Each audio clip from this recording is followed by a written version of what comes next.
A versão que a gente está lendo é a Bíblia King James atualizada, 1611, e vamos iniciar em Juízes, capítulo 1. Depois que Josué morreu, o povo de Israel consultou a Deus, o Senhor.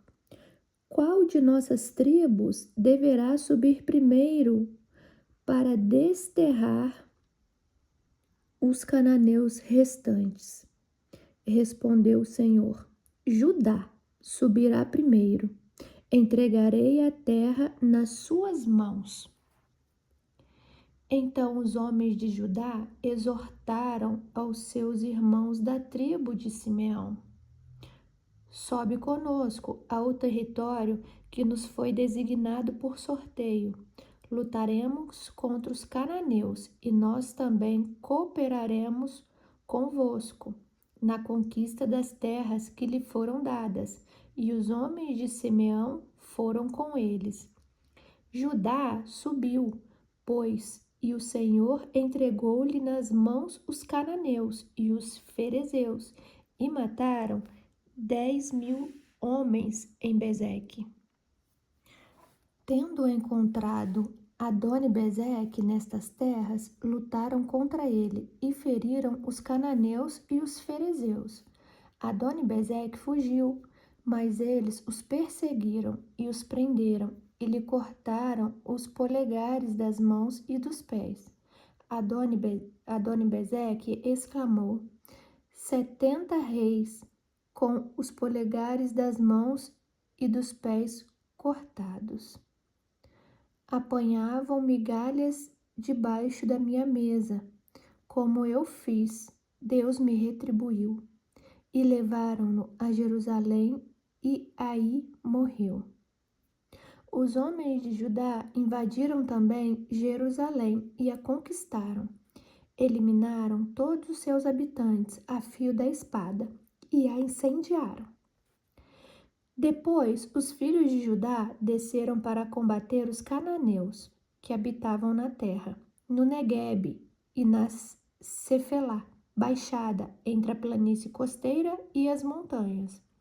Em seguida, Judá marchou contra os cananeus, que viviam em Hebrom, anteriormente conhecida por Kiriat Arba, e derrotaram Sesai, Aimã e Talmai. De lá, marchou contra os habitantes de Debir. O nome de Debir era antes Kiriat Sefer. Então Caleb declarou ao homem responsável por atacar e conquistar Kiriat Sefer: darei minha filha, Axa, em matrimônio. Quem conquistou a cidade de Otoniel, filho de Kenaz, irmão mais novo de Caleb, e este lhe entregou sua filha Axa por esposa. Assim que passaram a viver como marido e mulher, ela o convenceu a deixá-la pedir um campo como herança ao seu pai. Axa foi até Caleb, e assim que saltou do jumento, seu pai lhe indagou: o que desejas?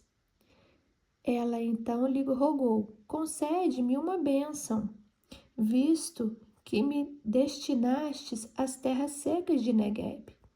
Dá-me também fontes de água.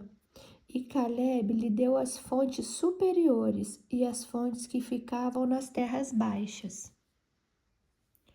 Os descendentes do sogro de Moisés, que era Queneu, saíram com o povo de Judá e foram de Jericó, a cidade das palmeiras, para o deserto de Judá, que se situa ao sul de Arade, e ali passaram a viver entre os amalequitas, o povo do deserto, no Neguebe. Depois, o povo de Judá foi com seus irmãos da tribo de Simeão e atacaram e venceram os cananeus, que habitavam em Zefate, destruindo totalmente a cidade. Por este motivo, passou a ser chamada de Ormá, destruição. Então Judá se apossou de Gaza e dos seus arredores, e Ascalon e do seu território, e Ecrom e dos seus povoados. O Senhor estava com os exércitos de Judá. Eles ocuparam a Serra Central. Todavia, não conseguiram expulsar os habitantes dos vales, pois estes possuíam carros de guerra feitos de ferro. Como Moisés ordenara, deram as terras de Hebrom a Calebe, que desterrou os 3 filhos de Enaque. Quando os jebuseus, que habitavam em Jerusalém, filhos de Benjamim, não os desalojaram, e até o dia de hoje os jebuseus têm vivido em Jerusalém com os benjamitas. Os homens da tribo de José, por sua vez, investiram contra Betel, e o Senhor se demonstrou presente com eles. A casa de José mandou fazer o reconhecimento de Betel, anteriormente chamada Luz. Os que foram cumprir a missão de espias observaram um homem que saía da cidade e interrogaram-lhe: como poderemos entrar na cidade? Mostra-nos e seremos clementes contigo. E ele lhes indicou por onde entrar na cidade, e assim eles puderam adentrar e matar todos os habitantes da cidade. Contudo, pouparam a vida daquele homem e de toda a sua família. Então o homem salvo e de seu clã foram para a terra dos Hititas, onde fundou uma cidade e lhe deu o nome de Luz, que é o seu nome até nossos dias, né? Até no dia que isso foi escrito. Manassés, contudo, não conseguiu expulsar o povo de Bet-Seã, o de Taanaque, o de Dor, o de Ibleã, o de Megido, tampouco os das aldeias vizinhas dessas cidades, porquanto os cananeus estavam decididos a permanecer naquela terra. Mais tarde, quando Israel se tornou mais forte, submeteu os cananeus a tributos e trabalhos forçados, mas não os expulsou a todos. A tribo de Efraim não desterrou os cananeus que moravam na cidade de Gezer, e assim os cananeus seguiram vivendo entre o povo de Efraim. Nem Zebulon expulsou os habitantes das cidades de Quitrom e Naalol. Estes, entretanto, foram obrigados a trabalhar e pagar impostos para eles. Também Aser não desterrou os que viviam em Aco, Sidom, Alabe, Aquisibe, Euba, Afeque e Reobe. E por esse motivo o povo de Aser vivia entre os cananeus, que habitavam naquelas terras. Nem Naphtali desalojou os que habitavam em Bet-Semes e em Bet-Anate. E por essa razão o povo de Naphtali igualmente vivia na companhia dos cananeus, que moravam naquelas terras, e aqueles que viviam em Bet-Semes e em Bet-Anate foram submetidos a trabalhos forçados e a pagar tributos para a tribo de Naphtali. Os amorreus conseguiram empurrar os filhos da tribo de Dan para a Serra Central, não permitindo que descessem ao vale. E os amorreus, da mesma maneira que os demais povos, estavam firmemente decididos a resistir aos israelitas no Monte Heres, em Aijalon e em Salbim. Contudo, quando as tribos de José foram fortalecidas, eles também foram obrigados a pagar tributos e trabalhar para o povo de José. A fronteira dos amorreus ia de Maale a Crabrim, a subida dos escorpiões até Selá, a rocha, e mais adiante em direção norte. Capítulo 2 de Juízes. O anjo do Senhor subiu de Gilgal a Boquim e declarou: Eu vos fiz subir do Egito e vos trouxe a esta terra que eu tinha prometido por juramento a vossos pais. Eu ordenara, jamais quebrarei a minha aliança convosco. Quanto a vós, não fareis qualquer pacto ou acordo com os habitantes destas terras. Antes destruireis os seus altares. Contudo, não escutastes a minha voz. Por que fizestes isso? Por isso vos asseguro, não expulsarei estes povos de diante de vós. Serão vossos opressores. E os seus deuses serão uma cilada constante para vós. Assim que o anjo do Senhor pronunciou estas palavras a todos os filhos de Israel, o povo começou a lamentar em alta voz e chorar amargamente. Por este motivo, chamaram ao lugar de Borim, pranteadores, e ali eles ofereceram sacrifícios a Deus e o Senhor. Então Josué se despede do povo, e os filhos de Israel partiram, cada qual para a sua herança, a fim de ocupar a terra. O povo de Israel serviu a Deus, o Senhor, enquanto Josué viveu. Depois que ele faleceu, eles ainda continuaram a servir o Senhor durante toda a vida dos anciãos. Os líderes do povo que sobreviveram a Josué e que conheceram todas as grandes obras que Yahweh fizera em favor de Israel, Josué, filho de Num, servo de Yahweh, o Senhor, morreu com a idade de 110 anos. Foi sepultado na terra de sua herança, em Timate-Heres, região montanhosa de Efraim, ao norte do Monte Gaás.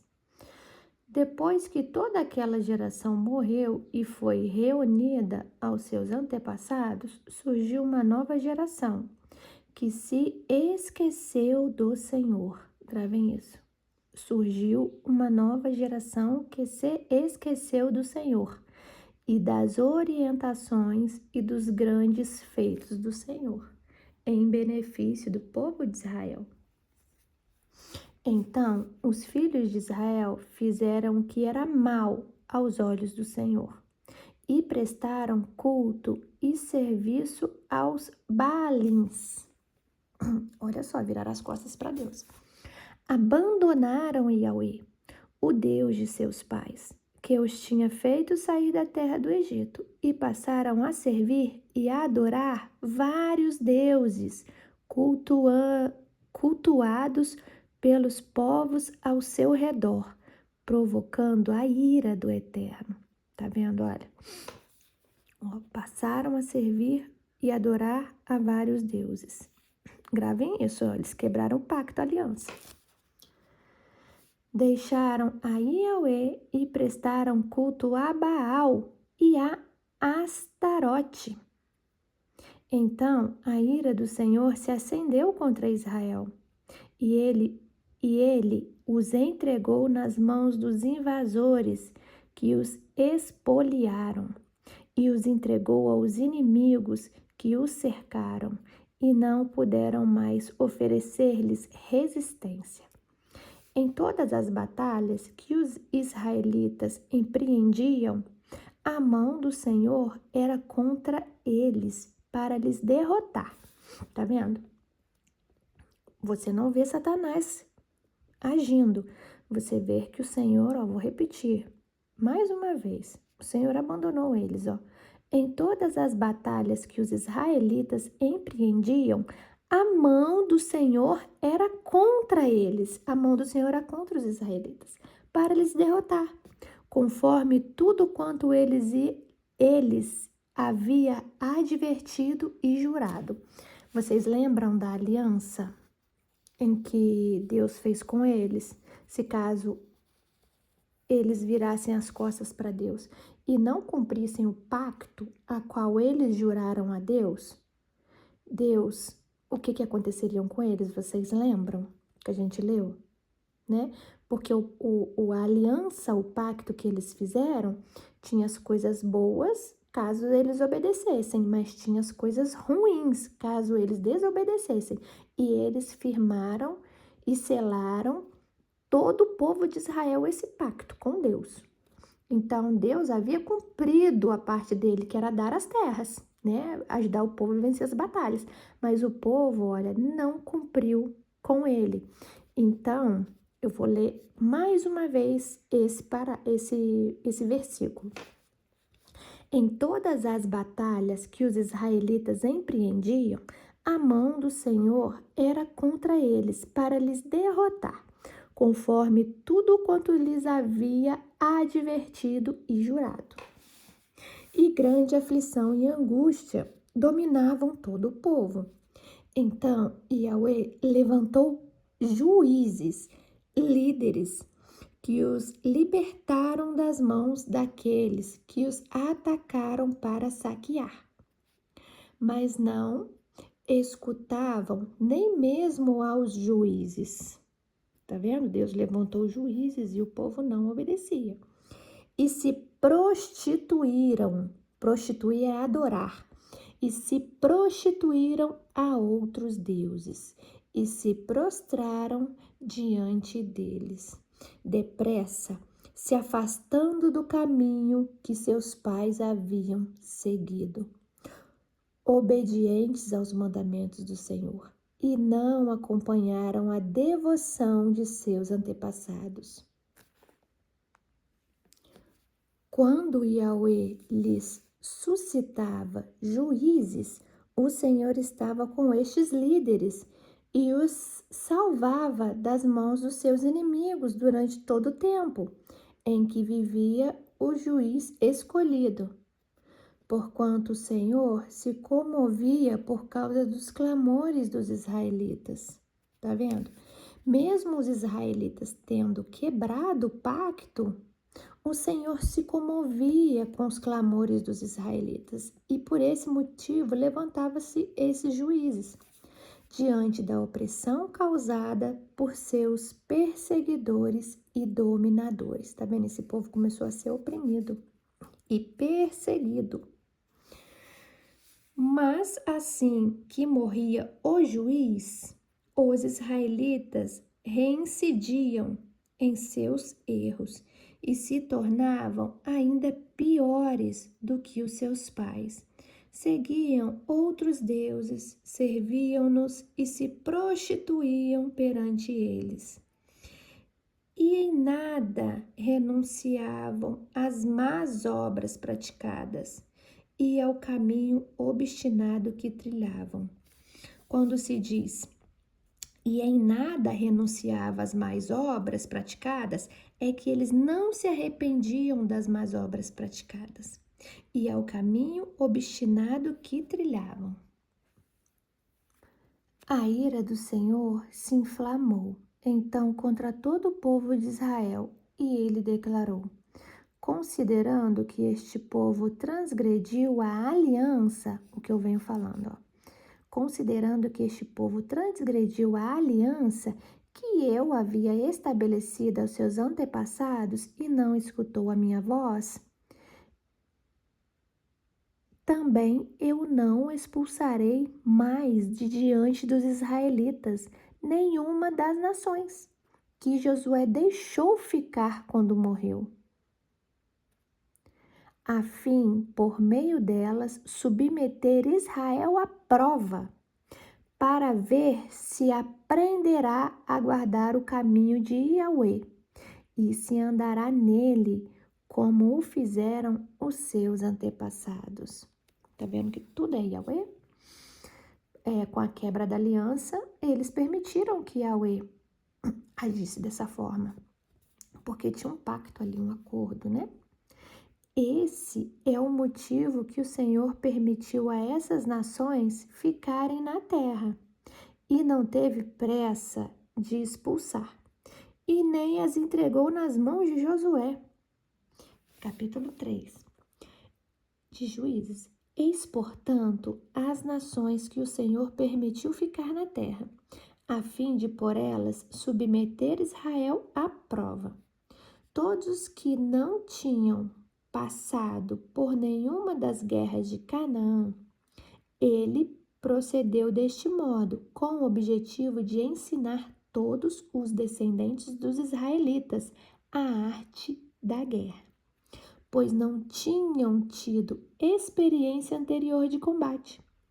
Os povos que permaneceram na terra foram os 5 governantes dos filisteus, todos os cananeus, os sidônios e os heveus, que viviam nos montes do Líbano, desde o monte de Baal-Hermon até Lebo-Amate. Esses povos foram deixados na terra para servirem ao propósito de submeterem Israel à prova, a fim de ficar notório se obedeceriam aos mandamentos que Yahweh ordenara aos seus antepassados, por intermédio de Moisés. E os filhos de Israel habitaram no meio dos cananeus, dos hititas, dos amorreus, dos ferezeus, dos heveus e dos jebuseus. Desposaram as filhas destes povos, deram os seus próprios filhos em casamento às filhas deles e passaram a cultuar aos seus deuses. Os filhos de Israel fizeram o que é mal aos olhos do Senhor. Esqueceram a Yahweh, seu Deus, para adorar e servir aos Baalins e aos postes, ídolos da deusa Asherá. Então a ira do Senhor se inflamou contra Israel e os entregou nas mãos de Cuxa-Rishataim, rei da Mesopotâmia, por quem os israelitas foram vencidos e escravizados durante 8 anos. Olha, eles voltando a ser escravizados. Então os filhos de Israel clamaram a Yahweh, e o Senhor lhes enviou um Salvador, que os libertou da opressão. Esse homem foi Otiniel ben Kenaz, que significa Otoniel, filho de Kenaz, o irmão mais novo de Calebe. O Espírito de Yahweh, o Senhor Deus, veio sobre ele para guiá-lo, de modo que pôde liderar os filhos de Israel, e foi à guerra. O Senhor entregou Cuxã-Ristaim, rei da Mesopotâmia, nas mãos de Otoniel, que o venceu e dominou seu povo. E a terra descansou e experimentou a paz por 40 anos, até a morte de Otoniel, filho de Kenaz. Depois da morte de Otoniel, que é esse juiz que Deus levantou, né? Depois da morte de Otoniel, o povo de Israel recomeçou a praticar o que era mal aos olhos de Deus. Por esse motivo, o Senhor fez com que Eglon, rei de Moabe, se tornasse mais poderoso que os israelitas. Eglon conseguiu estabelecer uma aliança com os amonitas e com os amalequitas, marchou contra Israel, derrotou-o, tomou-lhe Jericó, a cidade das palmeiras. Os filhos de Israel foram dominados e serviram a Eglon, rei de Moabe, durante 18 anos. Então, outra vez, os filhos de Israel clamaram a Yahweh, e o Senhor lhes suscitou um salvador chamado Eude, que significa Eude, homem canhoto, filho do benjamita Gera. Por seu intermédio, os israelitas enviaram o pagamento de tributos a Eglon, rei de Moabe. Eude havia confeccionado uma espada de 2 gumes, com 45 centímetros de comprimento, e tinha amarrado junto à coxa direita, debaixo da roupa. Foi mais tarde levar o tributo a Eglon, rei de Moabe, homem muito gordo. Uma vez entregue o tributo, Eude dispensou os carregadores. Entretanto, ele voltou do lugar onde estavam os ídolos de pedra, próximo a Gilgal, para dizer ao rei: Ó rei, trago uma mensagem secreta para lhe entregar. Então o rei ordenou silêncio, e todos os que achavam ao redor do rei saíram. O rei ficou só, assentado em sua cadeira real, na sala de verão, no terraço. Eude chegou bem perto dele e esclareceu: Trago uma mensagem de Deus para ti, ó rei. Imediatamente o rei se levantou do trono. Então, rapidamente, Eude estendeu a mão esquerda, apanhou a espada de sua coxa direita e encravou-a na barriga do rei. Tão violento fora o golpe que toda a lâmina e o cabo da espada penetraram no ventre do rei, e a gordura se fechou sobre a espada, sem que Eude pudesse retirá-la. Então Eude saiu pelo corredor, tendo fechado atrás de si as portas da sala de cima e trancado o ferrolho. Assim que ele saiu, chegaram os servos e encontraram trancadas as portas da sala superior e imaginaram: ele deve estar aliviando o ventre no banheiro de sua sala privativa.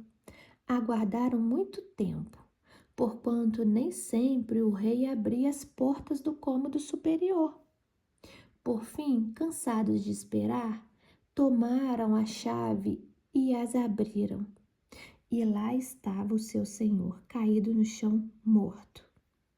Durante o tempo em que os servos ficaram esperando, Eude escapara. Passou novamente pelo local das imagens de pedra e chegou com segurança a Seirá. Assim que entrou na cidade, tocou o chofar, a trombeta, nas montanhas de Efraim. E os israelitas desceram dos montes, com ele à sua frente, e ordenou-lhes: segue-me, porque o Senhor entregou o nosso inimigo Moabe nas vossas mãos. Israel o seguiu, pois, e tomaram posse dos vaus, das passagens do Jordão que conduziam a Moabe, e não permitiram ninguém atravessar o rio. Naquela oportunidade, mataram aproximadamente 10.000 moabitas, todos eles homens fortes e valentes, mas nenhum só escapou com vida. Naquele dia, Moabe foi vencido por Israel, e a terra experimentou um tempo de paz, que durou 80 anos. O juiz e líder que se seguiu a Eude chamou-se Xangar ben Anate. Sangar, filho de Anate, ele exterminou 600 filisteus com um simples aguilhão de manejar bois. E assim ele também foi considerado um libertador do povo de Israel. Capítulo 4 de Juízes. E aconteceu que logo depois da morte de Eude, novamente os filhos de Israel praticaram o que Yahweh, o Senhor, condena. Assim o Senhor Deus os entregou nas mãos de Jabim, rei de Canaã, que dominava em Azor. O comandante do seu exército era Cícera, que habitava em Arosete Agoim.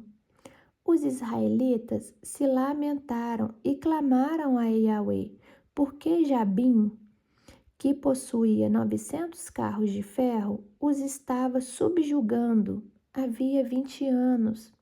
Nessa época, Débora, uma profetisa, casada com Lapidote julgava e liderava Israel.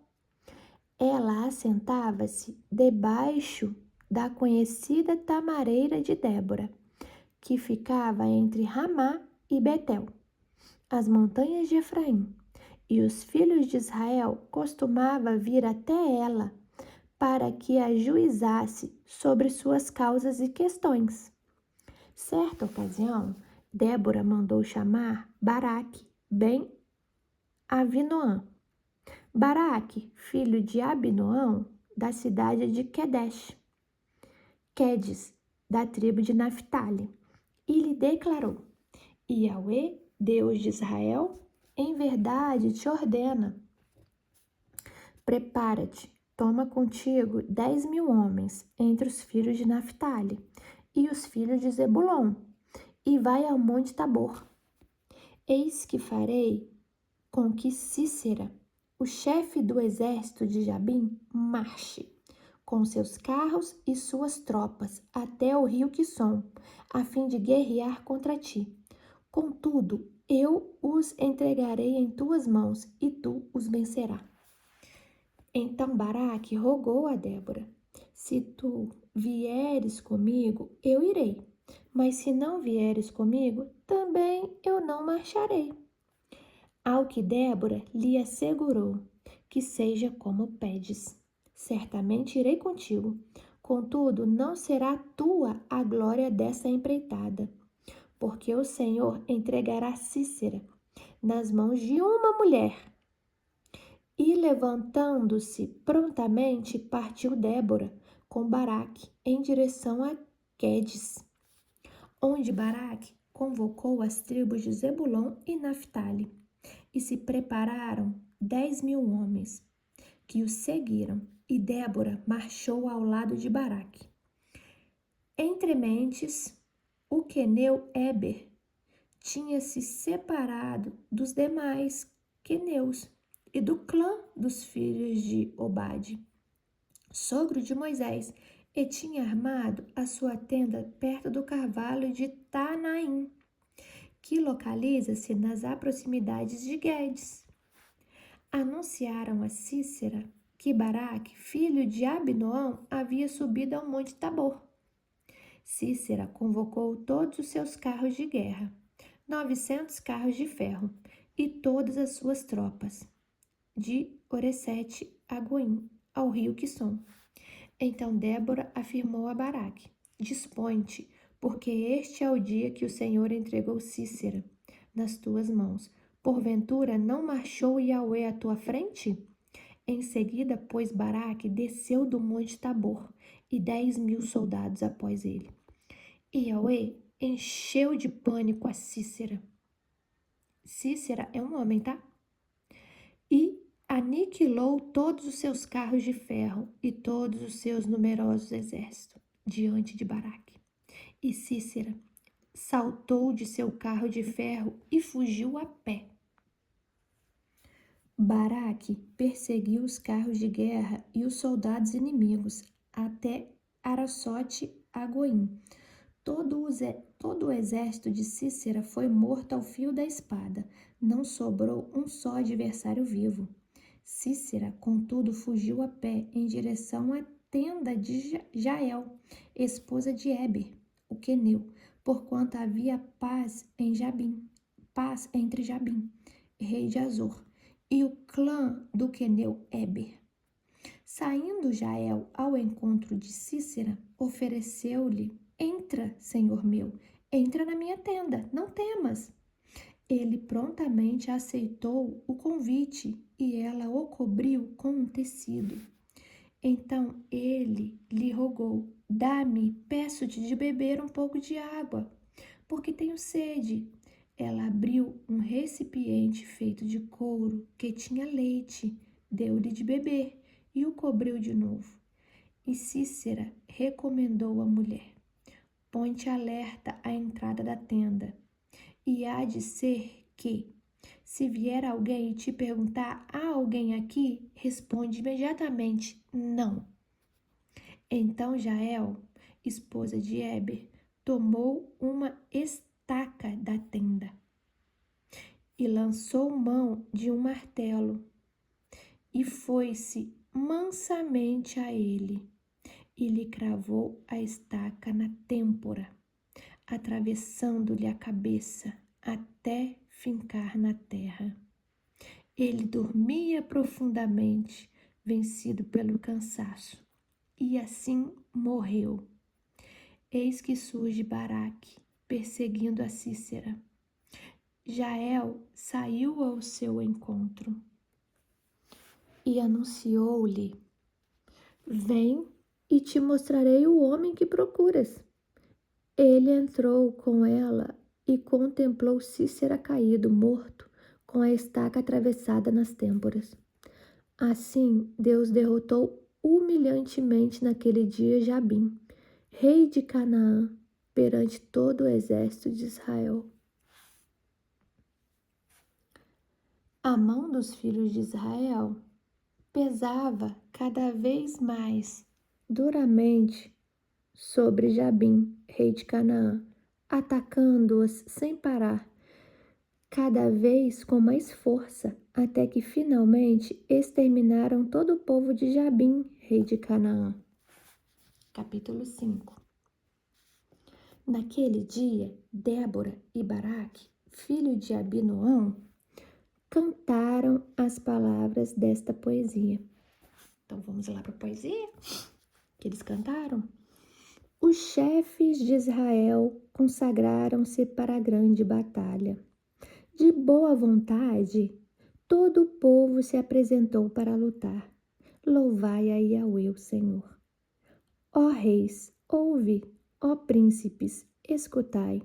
A Yahweh celebrarei, e sobre Yahweh comporei e cantarei.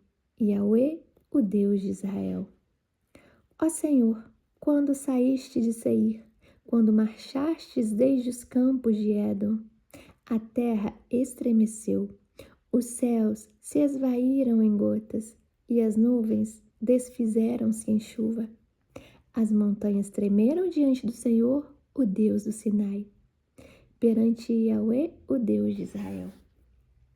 Nos dias de Sangar, filho de Anate, nos dias de Jael, os caminhos retos estavam desertos, e os viajantes usavam atalhos tortuosos. Os guerreiros de Israel haviam desaparecido, já tinham desistido de lutar, até que te levantastes, ó Débora, até que levantastes para ser mãe de Israel. No dia em que escolheram-se novos deuses, eis que a guerra chegaram às portas, e não se podia ver um só escudo ou lança entre os 40.000 homens de Israel. Ora, o meu coração está com os comandantes de Israel, com os voluntários dentre o povo. Louvai ao Senhor. Vós que cavalgais sobre alvos jumentos, que se assentam sobre ricas celas, que percorrem livremente pelas estradas, considerai, escutai. É a multidão que grita mais alto do que os distribuindores de água junto aos bebedouros. Declarai todos os atos do Senhor, justos feitos em favor dos cidadãos de Israel. Então o povo do Senhor pôde descer para as suas cidades. Desperta, Débora, desperta. Acorda, entoa um cântico. Levanta-te, Baraque, e leva presos os que te prenderam. Tu, filho de Abinoão. Então os nobres de fé desceram às portas, onde estavam seus chefes, e o povo de Deus, o Senhor pronto para lutar, cooperou com Baraque contra a tirania dos poderosos de Efraim, cujas raízes estão na antiga região de Amaleque. Desceram guerreiros depois de ti, ó Débora. Seguiu Benjamim com seus povos, de Maquir desceram comandantes, e de Zebulon os que conduzirem o bastão de comando. Os príncipes de Isacar estavam com Débora. Sim, Isacar também estava com Baraque. Eles o seguiram rapidamente até o vale. Entretanto, a tribo de Ruben estava dividida. Houve grande discussão e conjecturas, e não foram. Por que te sentastes, ó Ruben, junto às fronteiras? Acaso é para ouvires os que habitam, chamando os rebanhos? Por isso, pela separação de Ruben, que não se aliou aos nobres guerreiros, grandes conjecturas hão de ser levantadas. Se é porque Ruben estava distante do local da guerra, Gileade também ficava na banda, além do Jordão. E Dan, por qual motivo não veio se aliar a nós? Acaso é porque vive junto aos navios? Aser teve razão em não vir. Afinal, mora no litoral e habita em cidades não muradas. O povo de Zebulon arriscou a própria vida ao vir juntar-se a nós, assim como Naftali, nas batalhas dos altos campos da região. Os reis vieram e combateram. Os reis de Canaã guerrearam em Taanac, junto às águas de Megido. Contudo, não conseguiram levar prata alguma, despojo algum. Até mesmo as estrelas lutaram. Deixaram as suas órbitas para pelejarem contra Cícera. O rio Quisson os levou, o antigo rio, o rio Quisson. Avante, minha alma, marcha com ousadia e determinação, sê forte. Os cascos dos cavalos, em seu galope, faziam tremer a terra. Galopavam os seus corcéis. Maldito seja Meroz, diz o anjo do Senhor. Amaldiçoai os seus habitantes, porquanto não vieram cooperar com Yahweh, pelejar junto ao Senhor contra os poderosos. Que Jael seja bendita entre todas as mulheres. Jael, esposa de Eber, o queneu, seja ela mais feliz das mulheres que vivem em tendas. Cícera pediu-lhe água, leite, e ela lhe trouxe. Uma taça digna dos príncipes serviu-lhe coalha. Ela estendeu a mão para apanhar a estaca da tenda. Com a mão direita alcançou a marreta dos trabalhadores. Então golpeou Cícera, esmagando-lhe a cabeça. Esmigalhou e transpassou suas têmporas. Aos seus pés, ele se curvou. Desabou e ali ficou prostrado. Onde caiu, ali mesmo ficou sem vida. À janela, a mãe de Cícera se debruçava e contemplava o horizonte. Atrás da grande, ela queixava-se. Por que tarda o seu carro tanto a chegar? Por que estão lentos os seus cavalos? As mais sábias de suas damas que de companhia davam-lhe palavras de conforto, e ela repetia para si mesma: eles devem estar repartindo os despojos, uma moça, 2 moças para cada guerreiro. Finos tecidos bordados e roupas coloridas para Cícera. 1 enfeite, 2 enfeites para o meu pescoço. Assim perecem todos os seus inimigos. Assim perecem todos os seus inimigos. Ó Yahweh, mas todos que amam brilhem como o sol quando se levanta na sua força. E a terra experimentou paz e descanso durante 40 anos. Eu vou parar por aqui, tá? Lemos do capítulo 1 ao fim do capítulo 5. Na leitura de hoje, vocês puderam ver que os israelitas, ao invés de lutar contra os povos que ficaram e expulsar ou derrotar e exterminar os povos, eles começaram a fazer aliança. Esses povos que ficaram, eles ou colocavam na maioria deles, colocava eles como escravos e ainda cobravam impostos deles. E assim, Deus se sente traído, né? Deus fala assim, eu mandei vocês eliminar esses povos e agora vocês fazem pactos, fazem alianças com eles. E Deus declara, o meu pacto com vocês eu cumpri, mas o pacto de vocês comigo, vocês me traíram. Vocês não estão seguindo de acordo ao pacto. Porque, como eu disse, o pacto foi, Deus daria a terra para eles e eles exterminariam todo o povo. Ou expulsariam todos os povos. E como vocês não fizeram assim, estes povos serão os seus opressores. E vocês cairão em ciladas com eles. Cairão em ciladas com seus deuses. E assim, Deus para de abençoar esse povo, como estava na aliança, como estava no acordo.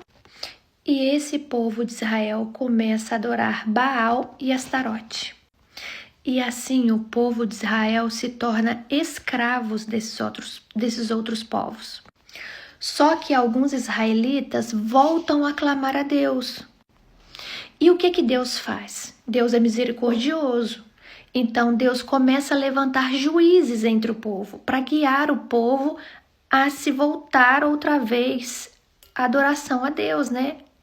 Para que o povo lembrasse de tudo que Deus havia feito por eles e se voltassem de novo para Deus, para a adoração a Yahweh. E assim, ao longo da leitura, Deus vai... Opa, Mirabel! E assim, ao longo da leitura, Deus vai levantando vários juízes. E vocês podem perceber que todos esses juízes obedecem aos comandos de Deus. E esses juízes conseguem fazer com que o povo se volte de novo para Deus. Vimos que se levantou vários juízes, né? Que ajudou o povo a sair dessa escravidão. E um desses juízes cita aqui Débora, né? Que era uma mulher. E essa mulher muito sábia guiou esse povo para uma batalha, a qual eles venceram. E eu fico aqui com essa leitura maravilhosa. E amanhã a gente volta no capítulo 6. E eu espero que vocês estejam gostando e fiquem com Deus e até amanhã.